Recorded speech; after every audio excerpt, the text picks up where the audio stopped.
ധനഹാകാലം 6-ാം ശനി. വിശുദ്ധ മത്തായി എഴുതിയ സുവിശേഷം 23-ാം അധ്യായം 1 മുതൽ 12 വരെയുള്ള വാക്യങ്ങളുടെ വിശകലനം. സ്വയം ഉയർത്തുന്നവർ താഴ്ത്തപ്പെടും.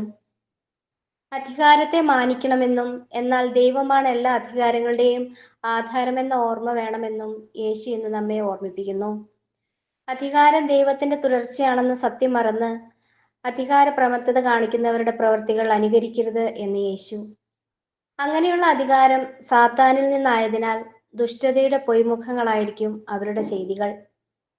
പാവങ്ങളെ പരമാവധി കഷ്ടപ്പെടുത്തുക, മറ്റുള്ളവരുടെ മുൻപിൽ ആളാകാൻ പരിശ്രമിക്കുക, പ്രമുഖ സ്ഥാനങ്ങൾക്ക് വേണ്ടി മത്സരിക്കുക, റബ്ബി എന്നും ഗുരു എന്നും വിളിക്കപ്പെടാൻ ആഗ്രഹിക്കുക തുടങ്ങിയവയൊക്കെ പൈശാചിക വ്യാപാരങ്ങളാണ്.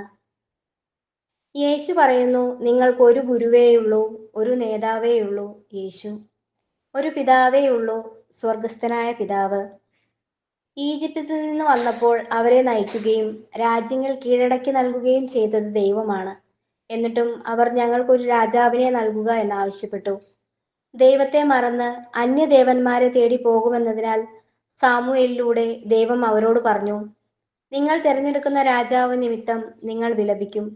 അങ്ങനെ അധികാരഭാവം അവരുടെ നാശത്തിന് കാരണമായി.